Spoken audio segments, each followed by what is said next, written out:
Hello guys, net पाठशाला में आपका स्वागत है। आज हम प्लेटो की थ्योरी ऑफ जस्टिस को डिस्कस करेंगे। जैसा कि आपको पता है कि प्लेटो ने अपने न्याय के सिद्धांत का प्रतिपादन अपनी पुस्तक द रिपब्लिक में किया है and the republic is the most famous book ever written by Plato. और रिपब्लिक के बारे में रूसो ने कहा है कि republic is the best treaty written on education, की शिक्षा पर सबसे प्रसिद्ध जो पुस्तक लिखी गई है वो द रिपब्लिक है। बट रिपब्लिक का जो सेंट्रल कंसर्न है या रिपब्लिक की जो सेंट्रल थ्योरी है that is the theory of justice. तो रिपब्लिक पुस्तक में प्लेटो ने अपनी थ्योरी ऑफ जस्टिस को डिटेल वे में डिस्कस किया है। जैसा कि आपको पता है कि प्लेटो की जो मेथोडोलॉजी रही है वो डायलेक्टिकल मेथड्स रही है, जो उसने सोक्रेट से गेन किया था। डायलेक्टिकल मेथड्स में क्या होता है कि डायलॉग्स के माध्यम से कोई भी थ्योरी होती है, कोई भी आइडिया होता है, वो प्रोसीड करता है। तो अपनी थ्योरी ऑफ जस्टिस को डिस्कस करने से पहले प्लेटो क्या करता है कि वह ट्रेडिशनल जो अदर अर्लियर थ्योरीज थी जस्टिस की उनको डिस्कस करता है। तो इसके अंतर्गत प्लेटो ने 3 थ्योरी जस्टिस की डिस्कस की है जो उस समय प्रचलित थी। जैसे फर्स्ट जो थ्योरी है that is the traditional theory of justice, जिसको प्रोपाउंड किया था सेफालस एंड पोलीमार्चस ने। सेफालस, पोलीमार्चस, सोक्रेट, पैरामेंडस, हेराक्लिटस ये डायलॉग पार्टनर हैं प्लेटो की रिपब्लिक है या अर्ली प्लेटो की जितनी भी राइटिंग्स हैं उन सभी में प्लेटो अपने आइडियाज को कन्वे कर रहा है इन डायलॉग पार्टनर्स के माध्यम से। तो जस्टिस की थ्योरी को भी डिस्कस करते समय प्लेटो ट्रेडिशनल थ्योरी को जब डिस्कस करता है तो वो कहता है कि सेफालस और पोलीमार्चस का नाम लेता है। प्लेटो के अनुसार सेफालस कहता है कि justice is telling truth and paying debts. Means अगर कोई व्यक्ति सच बोल रहा है और साथ में ही जिसने उससे किसी से उधार लिया है या उसका कोई ऋण है उसको वो उतार रहा है, उसको रीपे कर रहा है, तो it means that person is just और वो जस्टिस का पालन कर रहा है, वह व्यक्ति न्यायप्रिय है और न्याय का पालन कर रहा है। इसको डिस्कस करते वक्त प्लेटो क्या करता है कि Plato accept the telling truth part, यानी कि फर्स्ट पार्ट है सेफालस की थ्योरी ऑफ जस्टिस का, उसको प्लेटो एक्सेप्ट कर लेता है कि सच बोलना अच्छी बात है, एवरीवन शुड स्पीक ट्रूथ, सभी को सत्य बोलना चाहिए। बट प्लेटो निगेट या Plato reject the second aspect of Cephalus theory that is paying your डेब्ट। इसको नेगेट कर देता है प्लेटो एक यहाँ पे एग्जांपल देता है। प्लेटो के अनुसार अगर किसी व्यक्ति ने किसी पागल व्यक्ति से कोई वेपन उधार लिया है, कोई अस्त्र शस्त्र उधार लिया है और वह व्यक्ति उस अस्त्र शस्त्र को उस पागल व्यक्ति को रिटर्न करता है, पे करता है क्योंकि उसने उससे उधार लिया है, तो वह ऐसा करके न्याय न करके अन्याय कर रहा है, क्योंकि पागल व्यक्ति को यह नहीं पता कि उस अस्त्र शस्त्र का प्रयोग कहाँ पे करना है, कहाँ पे नहीं करना है। तो इट मीन्स पेइंग योर डेब्ट इज नॉट ऑलवेज राइट, यानी कि अपनी उधार हर समय रीपे करना सही नहीं हो सकता, न्याय नहीं हो सकता। तो प्लेटो सेकंड एस्पेक्ट को रिजेक्ट कर देता है। सेकेंडली प्लेटो डिस्कस करता है पोलीमार्चस का आइडिया। पोलीमार्चस के अनुसार justice is helping friends and harming enemies.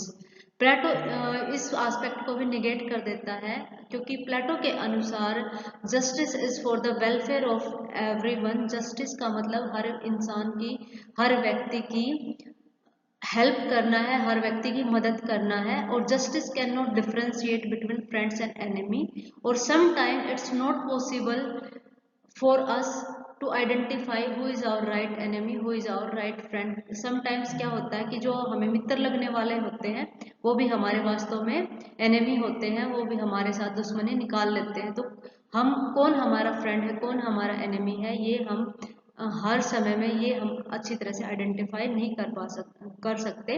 इसीलिए ये जो क्लैरिफिकेशन है पोलीमार्चस की जस्टिस के रिस्पेक्ट में ये सही नहीं है। प्लेटो इसको निगेट कर देता है, प्लेटो इसको रिजेक्ट कर देता है। सेकेंड थ्योरी जो डिस्कस करता है Plato that is the radical theory of justice, जो थेसीमार्चस ने दी है। थेसीमार्चस के अनुसार justice is the interest of stronger, मतलब माइट इज राइट, यानी कि जो पावर स्ट्रक्चर में है, जो रूलिंग क्लास है, अगर वो अपने इंटरेस्ट के लिए रूल कर रही है that means they are just, they are doing justice.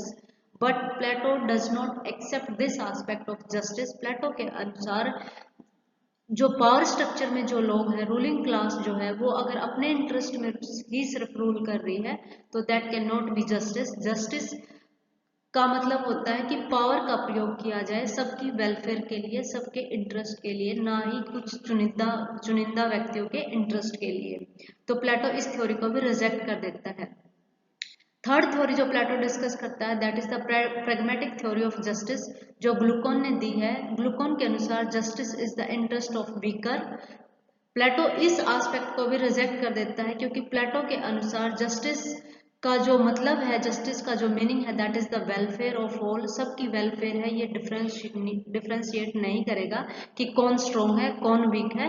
तो जस्टिस का जो अभिप्राय है वो हर एक व्यक्ति का ध्यान रखना है, हर एक व्यक्ति की वेलफेयर के लिए, उसकी अपब्रिंगिंग के लिए कार्य करना है, ना कि कुछ सोसाइटी के कुछ सेक्शन कुछ लोगों के लिए ही काम करना है। तो प्लेटो इस थ्योरी को भी रिजेक्ट कर देता है, यानी कि प्लेटो तीनों थ्योरियों को रिजेक्ट कर देता है। इन तीनों थ्योरियों को रिजेक्ट करने के बाद प्लेटो अपनी थ्योरी ऑफ जस्टिस को प्रोपाउंड करता है। प्लेटो कहता है कि प्लेटो की एक स्टेटमेंट है, बहुत ही फेमस स्टेटमेंट है कि state is individual writ large, कि व्यक्तियों का विस्तृत रूप ही राज्य है, यानी कि व्यक्तियों के समूह से ही राज्य का निर्माण होता है। यहाँ पे हम देख सकते हैं कि वह राज्य का नेचुरल ओरिजिन बता रहा है, ऐसे कह के कि व्यक्तियों का जो विस्तृत स्वरूप है वो हमें राज्य में देखने को मिलता है। तो इसलिए प्लेटो के अनुसार अगर हमें जस्टिस इंश्योर करना है, अगर हमें न्याय की स्थापना करनी है, तो justice should be at two levels. First वो कहता है कि at the level of individual, secondly at the level of state, यानी कि व्यक्ति के स्तर पर भी न्याय होना चाहिए और राज्य के स्तर पर भी न्याय होना चाहिए। यहाँ पे दो फेमस स्टेटमेंट को मैंने नोट डाउन किया है, जैसे कि आप स्क्रीन पर देख पा रहे हो। प्लेटो के अनुसार इंडिविजुअल लेवल पर जस्टिस वो है, justice is having and doing what is one's own, यानी कि हर एक व्यक्ति का जो कार्य है उसको करना व्यक्ति के स्तर पर न्याय है, यानी कि you have to do your duties. यानी कि प्लेटो के अनुसार जो जस्टिस है वो आपकी ड्यूटीज के कंसर्न में आता है, यानी कि अगर आप अपने कर्तव्यों का निर्वहन करते हो तो आप न्याय को इंश्योर कर रहे हो। सेकेंडली स्टेट के लेवल पे वो कहता है कि वन मैन वन वर्क, यानी कि स्टेट शुड इंश्योर कि हर एक व्यक्ति एक कार्य करे। ऐसा नहीं कि कुछ व्यक्ति कार्य करते रहे और कुछ बिल्कुल फ्री रहे, कुछ भी ना करें, ऐसा प्लेटो नहीं कहता। प्लेटो कहता है कि state should ensure one man one work, यानी कि हर एक व्यक्ति एक कार्य करे, यानी कि फंक्शनल स्पेशलाइजेशन की यहाँ पे बात कर रहा है प्लेटो की। ये स्टेट का कार्य है कि फंक्शनल स्पेशलाइजेशन को इंश्योर करे। आगे प्लेटो कहता है कि जो इंडिविजुअल है, जो व्यक्ति है, उसकी जो आत्मा है, क्योंकि प्लेटो आइडियलिस्टिक थिंकर है, आइडियाज की बात करता है, तो वो कहता है कि जो मनुष्य की जो आत्मा है वो तीन तरह की होती है, या मनुष्य की आत्मा में तीन गुण होते हैं। ये नहीं है कि एक मनुष्य की आत्मा में ही तीनों गुण होते हैं, नहीं, ये कहता है कि आत्मा के तीन गुण होते हैं, कि मनुष्य की आत्मा में कौन सा गुण है, यह देख के ही मनुष्य को कार्य करना चाहिए कि मेरी आत्मा यानी कि मेरी इनर सोल क्या डिमांड करती है, उसके अनुसार ही मनुष्य को कार्य करना चाहिए। और स्टेट को ये इंश्योर करना है कि वह मनुष्य वही कार्य करे जो उसकी आत्मा का निहित गुण है, और कोई एक व्यक्ति दूसरे व्यक्ति के कार्यों में या दूसरी आत्मा वाला जो व्यक्ति है जिसमें दूसरा गुण विद्यमान है उसमें इंटरफेयर ना करे। ठीक है, तो ये इसीलिए जो प्लेटो है वो ट्रिपेटाइट शोल की थ्योरी देता है, ट्रिपेटाइल वर्चू की थ्योरी देता है, और ट्रिपेटाइट क्लास, यानी कि तीन तरह की सोल होती है, तीन तरह के गुण होते हैं, और तीन ही तरह की समाज में क्लास होती है। ठीक है, और प्लेटो के अनुसार जस्टिस क्या होता है, justice is equal to harmony when reason rules spirit help and appetite obey, यानी कि न्याय की स्थापना वहां पर होगी जहां पे सामंजस्य होगा, जो रूलर्स हैं जिनमें ज्ञान है बुद्धिमता है वह रूल करेंगे, और जिनमें स्पिरिट है आत्मा है या करेजियस जो बंदे हैं वो मदद करेंगे रूलर्स की, और जो एपेटाइट है वो ओबे हैं, वो रीजन को ओबे करेंगे, स्पिरिट को ओबे करेंगे। यानी कि जिन व्यक्ति, यहाँ पे तीन गुण हो गए, कौन कौन से, reason spirit and appetite. Reason यानी कि बुद्धिमता, स्पिरिट यानी कि करेज, एपेटाइट यानी कि टेम्परेंस सहनशीलता, ठीक है, या जो अपने प्रोडक्शन को महत्व देते हैं वो क्लास। तो यहाँ पे एपेटाइट क्लास का क्या ड्यूटी है, ओबे करना है। स्पिरिट क्लास की क्या ड्यूटी है कि अदर जो दो क्लासेस हैं उनको हेल्प करना है। रीजन की क्या ड्यूटी है, रीजन की ड्यूटी है रूल करना। ठीक है। तो इसी तरह मैंने ये टेबल में देखिए आप, ये इसमें दिया गया है कि रीजन का वर्चू क्या है, विस्डम है, और जो जिसमें विस्डम होगी वो क्या करेगा, फिलोसफर किंग बनेगा। और उसका मॉडर्न पैरल अगर हम देखें तो उसमें क्या है, इंटेलेक्चुअल जो बंदे होते हैं हम उनको कहते हैं कि they should be the ruler. ठीक है, जो करेज है जिसके अंदर, वो वॉरियर बनेंगे, सोल्जर बनेंगे। और जो जिनके अंदर टेम्परेंस है वो प्रोड्यूसर बनेंगे, यानी कि फार्मर और आर्टिशियन आ जाएंगे हमारे टाइम में। ठीक है। तो ये कहता है, प्लेटो कहता है कि तीनों क्लासेस जब अपना अपना कार्य करेंगी तब न्याय की स्थापना हो जाएगी राज्य में। और राज्य का क्या कार्य है, व्यक्तियों का क्या कार्य है, अपने अपने ड्यूटीज को परफॉर्म करना। जो हमारी आत्मा का जो गुण है, जिन भी व्यक्तियों की जो आत्मा का जो गुण है उसका, उसके अकॉर्डिंगली कार्य करना। और राज्य का क्या कार्य है कि हर ये देखना कि कोई व्यक्ति दूसरे के कार्य में इंटरफेयर ना करे, तभी न्याय की स्थापना हो सकती है। आगे इसमें थोड़ा सा क्लैरिफिकेशन और मिलेगी थ्योरी ऑफ स्टेट में। ये कहता है कि जो क्लास है, जैसे रूलर क्लास है जिसको गार्जियन बोलता है प्लेटो, ये कहता है कि विस्डम लविंग है, इनका कार्य क्या होगा, नॉलेज गेन करना, ये नॉलेज प्राप्त करना चाहते हैं। और इनका वर्चू विस्डम है, और ये गवर्न करेंगे, रूल करेंगे नॉलेज के साथ। जो वॉरियर क्लास है वो क्या करेगी, होनर लविंग है। ठीक है, साहसी होते हैं ये लोग, ये स्टेट की रक्षा करेंगे। और जो प्रोड्यूसर क्लास है वो एपेटाइट ड्राइवन होती है, उनकी जो डिजायर्स होती हैं वो गवर्न करती है उनकी आत्मा को। तो ये क्या करेंगे, प्रोडक्शन करेंगे चीजों का, प्रोड्यूस गुड्स एंड सर्विसेज, ये गुड्स का और सर्विसेज का उत्पादन करेंगे।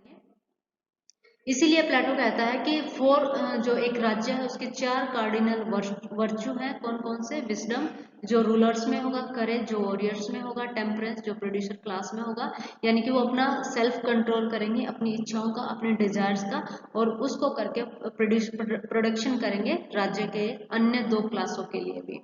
ठीक है। और जस्टिस कहाँ पे स्टेब्लिश होगा, harmony of all the above, यानी कि ये जो तीनों वर्चू हैं अगर ये हार्मनी में रहेंगे, इन तीनों वर्चूज में सामंजस्य होगा, तो जस्टिस की स्थापना होगी। और जस्टिस को प्लेटो फर्स्ट वर्चू बोलता है, कि जस्टिस फर्स्ट वर्चू है किसी भी सोसाइटी की, किसी भी समाज की सभ्यता के लिए, विकास के लिए जस्टिस आवश्यक है, हार्मनी के लिए जस्टिस आवश्यक है। ठीक है। और जस्टिस तभी एस्टेब्लिश होगा जब तीनों क्लासेस अपने अपने कार्यों का निर्वहन अच्छी तरह से करेंगी। ठीक है। तो in short we can say कि जहां पर फंक्शनल स्पेशलाइजेशन होगी जिस राज्य में, और जिस राज्य में ड्यूटीज पर फोकस होगा, उस राज्य में ऑटोमेटिकली जस्टिस की स्टैब्लिशमेंट हो जाएगी। अगर हम कंपैरिजन करें, यहाँ पे कंपैरिजन में आप देखिए कि 3 पार्ट हैं इंडिविजुअल की सोल के, हमारी जो आत्मा है वो 3 तरह के 3 गुण होते हैं आत्मा में। ठीक है। कौन कौन से, रीजन, करेज और एपेटाइट, ये तीनों गुण हैं व्यक्ति की आत्मा के। इसी तरह से व्यक्तियों से ही राज्य बनता है, तो राज्य में भी 3 क्लासेस होगी, कौन कौन सी, रूलर, सोल्जर्स और प्रोड्यूसर क्लास। ठीक है। अब राज्य की और इंडिविजुअल की हेल्थ कैसे मेंटेन होगी, इंडिविजुअल की हेल्थ तब मेंटेन होगी, तब स्वस्थ होगा जहां पर रीजन रूल करेगा। ठीक है, जहाँ पे जिन व्यक्तियों के पास रीजन है, विजडम है, वो रूल करेंगे, तो वो हर एक इंडिविजुअल्स की जो हेल्थ है उसका ध्यान रखेंगे। और आइडल स्टेट कब बन पाता है, या आइडल स्टेट कब स्वस्थ रह पाता है, जब फिलोसफर किंग रूल करेगा। ठीक है। यानी कि यहाँ पे कहीं ना कहीं प्लेटो का जो आइडलिस्टिक स्टेट है जिसका वह निर्माण करता है अपने आइडियाज में, और फिलोसफर किंग का जो इंस्टीट्यूशन एस्टेब्लिश करता है, उसकी जस्टिफिकेशन भी थ्योरी ऑफ जस्टिस के द्वारा प्रोवाइड की गई है। तो प्लेटो कहता है कि जस्टिस कब एस्टेब्लिश होगा, इंडिविजुअल भी बैलेंस तभी रह पाएगा जब उसका मनोवैज्ञानिक सामंजस्य होगा, यानी कि जो उसकी आत्मा का गुण है, आत्मा के गुण के अकॉर्डिंगली अगर वह कार्य करेगा, तो उसकी जो मनोवैज्ञानिक स्थिति है वो शांत रहेगी, वो सामंजस्य में रहेगी, वो हार्मनी में रहेगी, यानी कि जो व्यक्ति जानता है वही कर रहा है ना यहाँ पे। इसलिए जस्टिस होगा इंडिविजुअल लेवल पे, और क्लास की हार्मनी भी होगी। अगर तीनों क्लासेस अपना अपना कार्य करती है तो समाज में किसी तरह का वर्ग संघर्ष नहीं होगा, जस्टिस होगा। और इनजस्टिस कब हो जाता है, अन्याय की बात भी कहता है कि अन्याय तब होगा किसी भी इंडिविजुअल्स के साथ जब उसके अंदर जो आत्मा है उसमें एपेटाइट या स्प्रिट रूल कर रही है, यानी कि जब प्रोड्यूसर क्लास या जो सोल्जर क्लास है अगर वो रूलिंग स्ट्रक्चर में आ जाते हैं, तो व्यक्तियों के साथ अन्याय हो सकता है, यानी कि ज्ञान को श्रेष्ठता प्रदान कर रहा है कि ज्ञान का रूल्स होना चाहिए। ठीक है।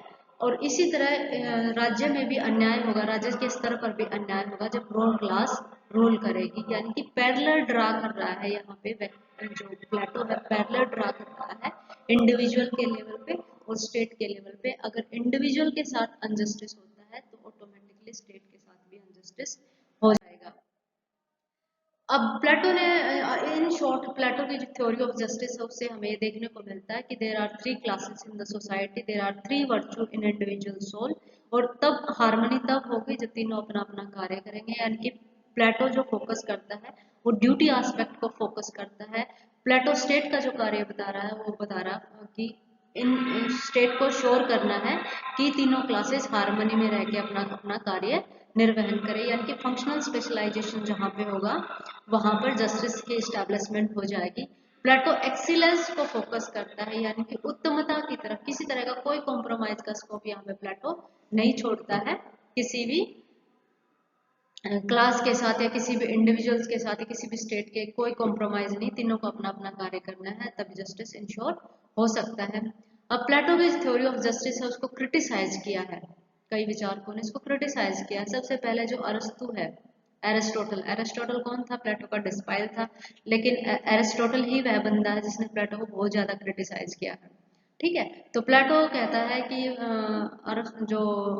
अरस्तु कहता है कि प्लेटो की थ्योरी ऑफ जस्टिस है उसने इंडिविजुअल लिबर्टी को इग्नोर कर दिया है, क्योंकि प्लेटो अपनी थ्योरी के अंतर्गत सिर्फ और सिर्फ क्या बात कर रहा है कि व्यक्तियों के कर्तव्य होते हैं, कहीं पर व्यक्तियों के अधिकारों की बात प्लेटो ने नहीं कही है, इसलिए अरस्तु ने प्लेटो की थ्योरी ऑफ जस्टिस को क्रिटिसाइज किया है। सेकेंडली कार्ल पॉपर ने एक बुक लिखी थी open society and it's enemy. उसमें वो मार्क्स, हीगल और प्लेटो को जो खुली सोसाइटी है, ओपन सोसाइटी है, उसके दुश्मन बताता है। ठीक है, क्योंकि कार्ल पॉपर के अनुसार प्लेटो अपनी थ्योरी ऑफ जस्टिस के अंतर्गत एक टोटलिटेरियन या एक तानाशाही स्टैब्लिश करता है जहाँ पे इंडिविजुअल की जो ओपननेस या उसकी लिबर्टी उसके लिए कोई स्पेस नहीं रह पाता है। फिर आर.एच. क्रॉसमैन है, वो भी प्लेटो को क्लोज सोसाइटी का प्रोपाउंडर कहता है कि प्लेटो लिबर्टी या ओपन सोसाइटी की बात नहीं करता, एक रेजिमेंटेड सोसाइटी की स्थापना कर देता है अपनी थ्योरी ऑफ जस्टिस के तहत, यानी कि इससे बाहर कुछ नहीं है, ये ग्रांड थ्योरी है। ठीक है, ये अल्टीमेट ट्रूथ है, इससे ही जस्टिस की स्थापना हो सकती है, इसके अलावा जस्टिस की स्थापना नहीं हो सकती। जी सबाइन ने भी इसको क्रिटिसाइज किया है कि जस्टिस का मतलब एफिशिएंसी होता है, नॉट मोरल इक्वालिटी, क्योंकि कहीं ना कहीं प्लेटो ड्यूटी एस्पेक्ट को ज़्यादा फोकस करके एक मोरल इक्वालिटी, एक नैतिक समानता स्थापित करने की कोशिश कर रहा है, न्याय स्थापित करने की कोशिश नहीं कर रहा है। और फेमिनिस्ट भी इसको क्या करते हैं, क्रिटिसाइज करते हैं कि प्लेटो सिर्फ क्लास इक्वालिटी की बात करता है, मेल फीमेल की इक्वालिटी की बात नहीं करता, इसलिए फेमिनिस्ट भी इसको क्रिटिसाइज करते हैं। अब नेट में जो कुछ स्टेट नेट के एग्जाम में कुछ स्टेटमेंट आती है जो जस्टिस की थ्योरी से कंसर्निंग है। एक तो स्टेटमेंट है justice is having and doing what is one's own. ये किसका स्टेटमेंट है? प्लेटो का स्टेटमेंट है। Justice is the state is like justice in the individual only larger letters, ये भी प्लेटो की बहुत फेमस स्टेटमेंट है। Until philosophers are the king no rest from evils, यानी कि जब तक philosopher king establish constitution establish नहीं होगा किसी स्टेट में, तब तक वहां पर जो बुराइयां हैं वो आती रहेंगी, यानी कि सभी बुराइयों का अगर अंत करना है तो फिलोसफर किंग का इंस्टीट्यूशन हमें एस्टैब्लिश करना पड़ेगा। नेक्स्ट जो स्टेटमेंट है, the price of injustice is internal Discord, ये भी प्लेटो की ही स्टेटमेंट है कि अगर अन्याय होगा तो इसका मतलब है कि जो समाज के जो विभिन्न वर्ग हैं उसमें आपस में वर्ग संघर्ष है या उनमें आपस में तनाव है, स्थिति अच्छी नहीं है। तो ये कुछ स्टेटमेंट है जो नेट के एग्जाम पॉइंट ऑफ व्यू से इम्पोर्टेंट है। ये थी प्लेटो की theory of justice. Thanks for watching my video. आप इस चैनल पे बने रहिए, आपको और कंसेप्चुअल क्लैरिटी प्रोवाइड करने की कोशिश की जाएगी। Please subscribe my channel. Thank you for watching this video.